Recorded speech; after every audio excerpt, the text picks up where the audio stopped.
You are now listening to Kindred Spirits Podcast on the RFK Refugees Podcast Network.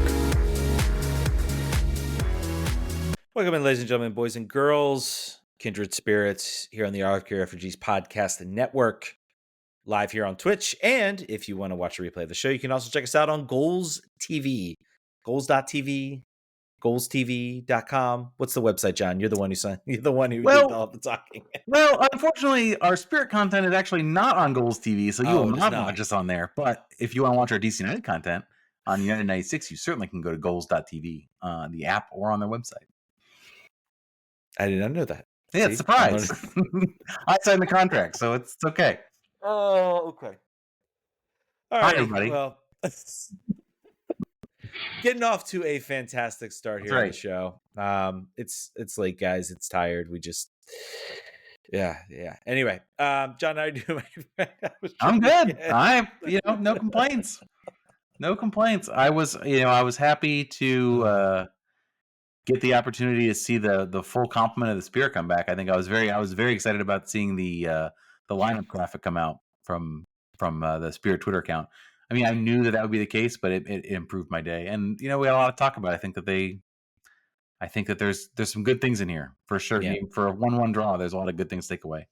Yeah, I think it's good. I would say it was good. It was a relaxing weekend of soccer in F1. Soccer was not great, but there were some bright spots, and the Washington Spirit were certainly one of them. Verstappen won, right? Verstappen did win again. Yes. But my boy Alonso took second, so yeah.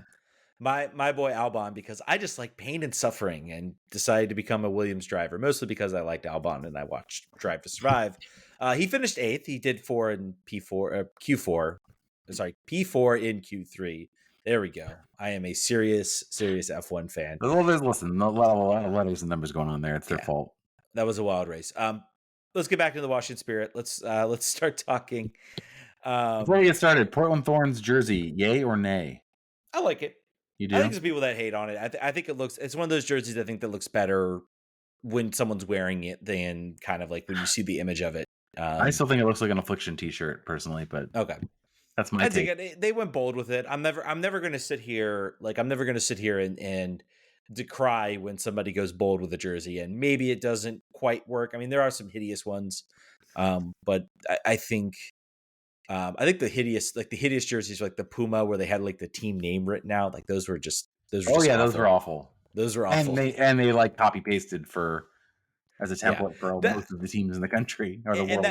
And that's the big thing. It's like you watch those types of things happen, and then you see someone trying to be bold with a jersey, and it's like I can't even hate on it because like they at least tried to do something unique and tried to do something good. But anyway, Washington Spirit 1-1 draw against Portland. I think we got some news. We got a little bit of news we could talk about. Let's get started with the. There's 2 bits of news. The smaller one I'll go first. The Snickers is the new jersey arm sponsor of the Washington Spirit. So get excited for that, folks. That's happening. And I don't know why they did this. Apparently it was like a soft launch. They just put it on the jerseys and didn't mention it. And then they're gonna have a thing later, like I guess probably this week sometime, talking about, I don't know, Snickers effort for women's sports empowerment. What are they gonna say to jazz it up from the Snickers side? Like, we're making a serious commitment here in pay equality or whatever it'll be. That'll come in. But great. I'm glad Snickers is a delicious candy bar. Yeah, so cool and good to see some legitimate sponsorship. That's not. I will say, look at contractors or there are. Yeah, that's not a pyramid scheme or something else. Did you say Skechers? What's that? Did you say that? I said defense contractors. Oh, I thought you said Skechers would be. All Skechers would be a funny sponsor as well. But Skechers would be an improvement over some of the sponsors that we see. For sure, less ethical concerns for Skechers. But I think there have been. I believe the new VP of they have made 1 billion hires in the front office on the business side for the Washington Spirit. I believe one of the new folks just came from Procter & Gamble. And I think used to manage Dove, like the soap worldwide. So I think that there is certainly an idea of like getting large scale brands to be affiliated with the Spirit that are more well known than, again, defense contractors, small investment firms, personal investment firms like previously were associated with the Spirit. So That's one bit of news. Ted has the more exciting news, I think, than the Snickers sponsorship. Yeah, the more exciting news is Michelle Kang sat down for a conversation with Jason Anderson, who's doing some excellent work over at Pro Soccer Wire, covering both DC United and the Washington Spirit, particularly.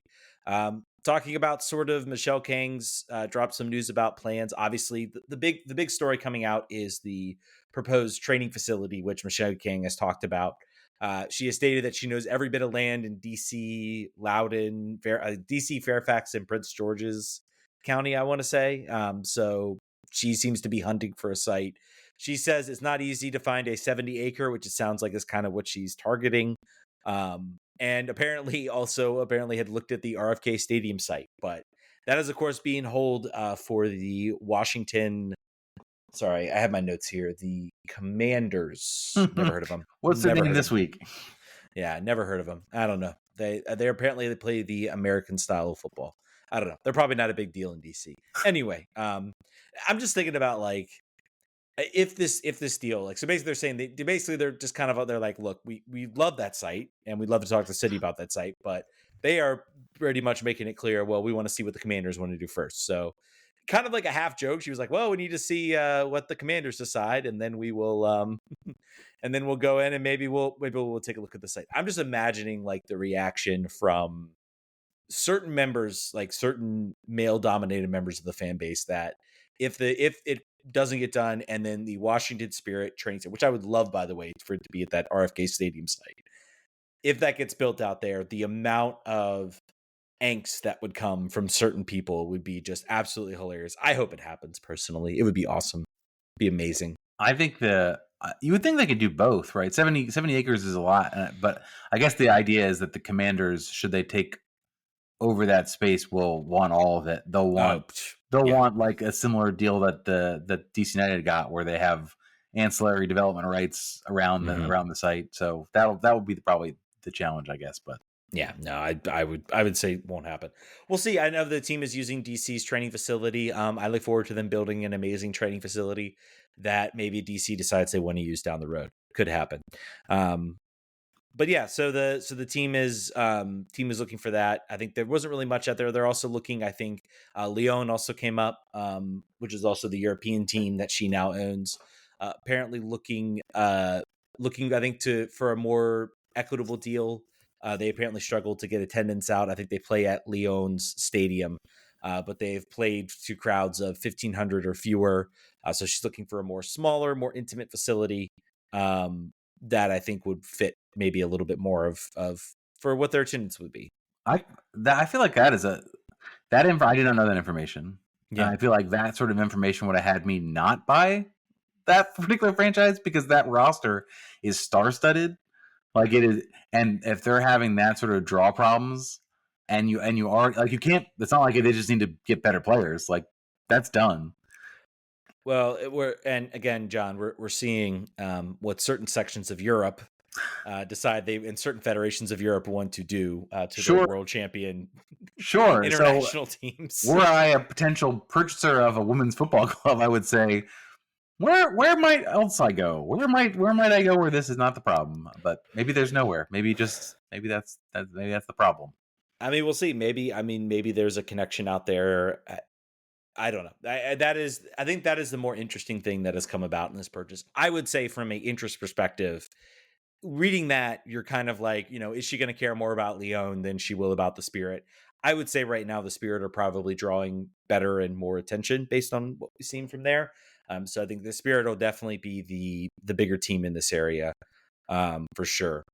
Do we want to touch on the Spain national team? I believe you will have likely heard this story already, and probably from people who have a very much more detailed grasp on it. The only thing I wanted to talk about was the latest development, which is to me very funny. Yeah. Do you know of which I'm speaking? The hunger strike? Correct. So the president of the Spanish Federation, who has been rightfully raked over the coals for his Wolf of Wall Street type of I'm not quitting, I'm not out of here. What's the phrase? I'm not leaving. Yeah, he didn't leave. I think up to the conversation, up to the press conference, the dialogue was, this man is going to resign. He has to resign. It's what's best for everyone to do that. And then he decided not to do that in a ridiculous way.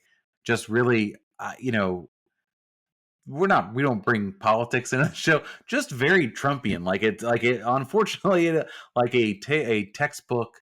I am going to put both heels firmly into the ground, double down, and then double down again, and dare you to do anything about it. I think FIFA is going to do something about it. He's already been suspended. The latest, actually, I just read is apparently they're going to ask for a 15-year ban so they are immediately stepping in. There you go. But the funny thing that Ted mentioned is today this man's mother has promised a hunger strike in response to the way her son has been treated. I think moms and children will do what they're going to do, and they're going to protect their children. But boy, this is throwing good money after bad. I think if you're what's so crazy, I think the craziest part about this is this started out as inappropriate, and I think he thought very inappropriate. I think he thought, oh, I'll just apologize, I'll say I'm sorry, I'll appear in a video with the player expressing that I'm sorry, we'll shake hands, hug, and I'll be fine, everything will go away.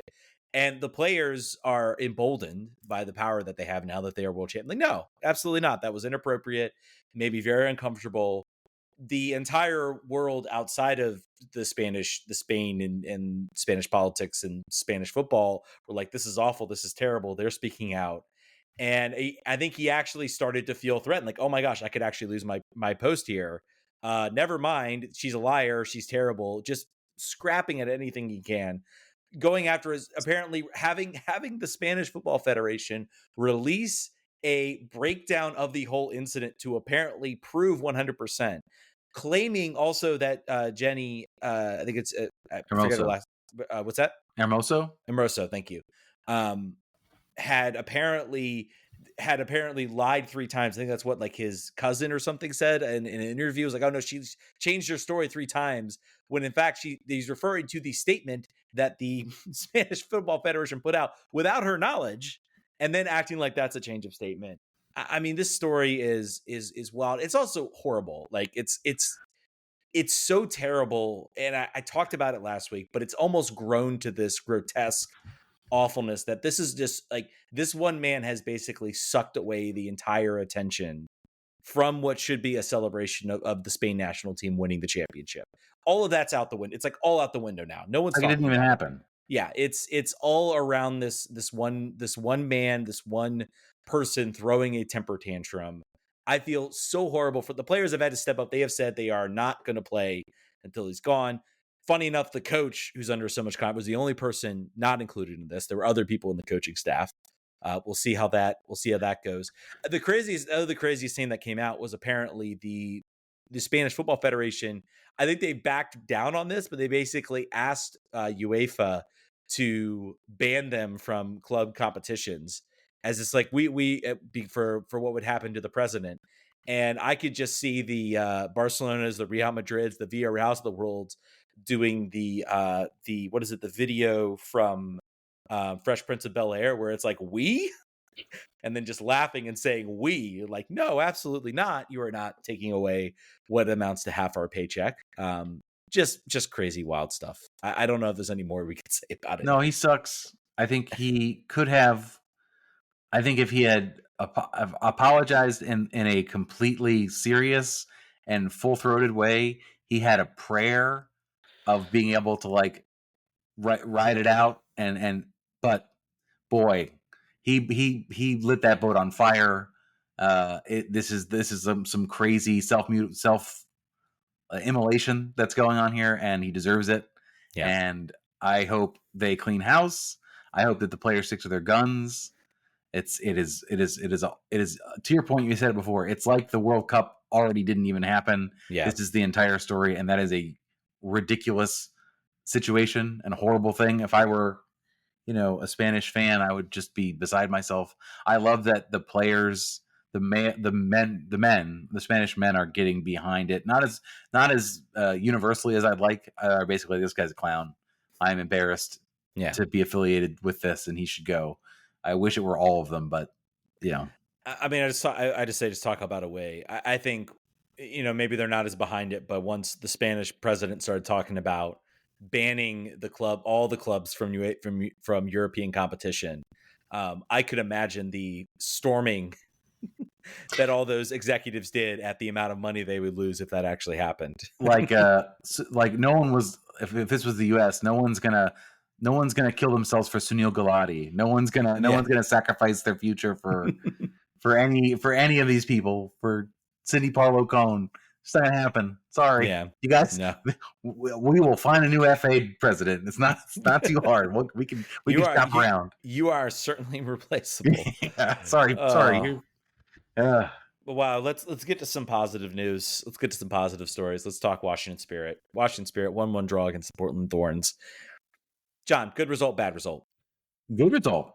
I think this was really, if you're looking at the team that was top of the table or second on the table, who is your real like not burden, your level for excellence in this league. I think we talked about sort of this game is the challenge, and then after that, you expect to see 3 points in the subsequent games. I think they came out in a new formation. They came out with full complement of players, and they dominated. From my perspective, the first 45 minutes were an offensively dominant or defensively dominant performance by the Spirit. We're just shutting down the Thorns completely, and offensively, I think they're still clicking a little bit. I think we can get into that, sort of where the weak points might be, but I think this is very, very promising. A very good return back to full strength for the Spirit as they run down on the back end of this season. There aren't a lot of games left. It's surprisingly not too many games left. Yeah, it's going to be a very short sprint to the end of the year. I mean, I will say I may be a little disappointed, I guess, with how that first half turned out, and you sort of felt like a win was there. You were shutting them down offensively. Horrible, awful news, but in the context of the game, Sophia Smith going down with an injury, she was out. I do feel I kind of come up on, well, it's a tough game, it's a tough team. I could tell that their overall goal in this game was, we are not going to let them have an easy time of it. They beat us way too bad the last time. They exposed us way too much. We are going to lock it down. If we have to sacrifice maybe a little bit of the goals, a little bit of the attack, then that's fine. We're just not going to let them beat us. And I think defensively they worked that to perfection. I will say offensively, I felt like there were too many times when I was like, Rodman would get on the run and I'd be like, just keep it going. And it would kind of be like, no, we're just going to pass it, move it around. And then the attack kind of dies. There's a cross into the box and nothing happens. There was a little bit, I think, too much of that, particularly towards the end, where I felt like after the PK, there was maybe an opportunity to go out and try to, snag a win, a statement win against a really tough team. I don't know. That's just kind of my thoughts. I mean, maybe we'll get into a little bit of the offensive. Was it clicking? Yes, I think in certain aspects it was, but I would say the finishing product just felt like it really wasn't there, and they got caught a little bit too much. Yeah, I would say obviously the highlights are Trinity Rodman dicing people up on the wings. Yeah, she can do that. She can roll out of bed and do that on a Tuesday. That's just the way it goes. I think the final product was not there. The connectivity between some of the new players and Ashley Sanchez was not sort of all on her. I would say she was not fully flying, had a bit of a down game. I think Ashley Hatch had moments where she disappeared. For me, and you intimated that it might have been more about a decision to shut down shop and not get beat big at home. I think that they did very well with pressure defensively. They did very well with relieving the press whenever Portland tried to. I was really heartened to see that, and I think that the offense will click. They'll click the way they did before. I want to talk about Ulamata Sarr for a second. I haven't gotten the DM back. I wanted to just basically gut check myself with people who I trust about sort of this stuff. Nope, no response. I have been. I'm very curious to sort of see how she's going to perform. Mark Parsons had a lot of great things to say about her in the post-game press conference, sort of saying that when he was game planning against France, he was so concerned about her because she can beat you off the dribble, she can run, She can come at you with feet. Like it was to him like a great signing, and I'm very curious how it's going to work out. I feel like the speed. I think the speed is she's not up to speed yet. The tactics don't seem to be clicking in. The weight on through balls are not necessarily there. I've just not seen the final product, and obviously we've still got some time here. But they moved to a 4-3-3 to accommodate her. Mark Parsons has stated as much. He really, really believes in this player, and hopefully we need some secondary scoring options from Hatch to relieve sort of the pressure. Scoring those goals will enable defenses to sort of key off Hatch a little bit, allow her to drift, allow her to get into dangerous spaces that aren't reliant solely on crosses or penalties. And this year, the Ola Penmara, whatever we used to call him, is starting to happen here. But I really want to see her excel because obviously she's got the pedigree. I'm not seeing it yet. I'm really curious how it's going to evolve. Yeah, I mean, I think like you, maybe it hasn't been game changing from her. I think the shift to North formation is always going to come with some challenges. I think it's going to be a matter of, and I think I'd be curious to see it. I'm always curious. They played well today. I think a draw was a fair result for both teams. I think shifting to a new formation, sometimes you get a weaker opponent. You can sometimes start to figure out those things and see those signs, that they become a little bit more obvious and maybe get in rhythm, get more comfortable, get some motivation to push forward. And so I'll be curious to see when they get out here against a side that's not, the other sort of one of the best teams in the league. I do want to caveat my opinions by saying this is her first game with the first choice 11. So as far as me being upset that her and Ashley Sanchez are not anywhere near the same page, probably not fair. I think I'm also remembering her role in the goal last game that caused them to try to remember. Did they lose last game or draw last game? Draw. Yeah, that caused them to get in that position. So her and Sam Staub had a bit of a goof at the end of the game that cost them points. So I'm thinking about that. I'm thinking about her stats where she was just losing every potential second ball. So I'd love to see it turn around. That's something to look at. You mentioned the Sophia Smith injury certainly impacted the Thorns. Also, I'm wondering if Tara McKeown's going to get attacked on Twitter. Sophia Smith is a extremely popular player. The tackle was not dirty, but it looked somewhat innocuous at the beginning. I would say, in real game speed, it did not look ACL-y. It didn't look sort of that way. It wasn't like a dramatic thing. But there is no news as of 10 hours ago. Clearly, MRI is sort of in play here, but she was on crutches. Mm-hmm. She had to be helped off the field. So it looks like potentially a serious injury from what looked like it could have been pretty innocuous. The U.S. is in a time span. Obviously, the Olympics are the thing that they're concerned about. When are the Olympics? Is it this summer? The next summer, yeah. Next summer, 2024 in France, I believe, Paris. So say this happens, it's possible if she could be eligible for selection at that point. Kind of tight, but so I'm just saying if it is, then worst case scenario, it's happening at a decent time from the U.S. perspective for her to recover. But not that you'd wish that, not that you'd hope it, not that you want that at all or anything. Not that you'd want that. Our Mallory Swanson already taken the curse here before the World Cup. But anyway, that was a turning point, I think, from the game's perspective. I think they actually performed better in the second half, maybe as sort of you don't want to say like a motivation thing or whatever, but there was a change, I think, in the flow of the game with that substitution. Yeah, I mean, I think if you look at the XG graph, I think Portland actually started to creep up a little bit. I will say, from a perspective, it is very nice to have. Not that Nicole Bernhardt did a poor job; she was fine, but there is a definite, you notice it in the game from the confidence to come out and win the ball in the box, the saves.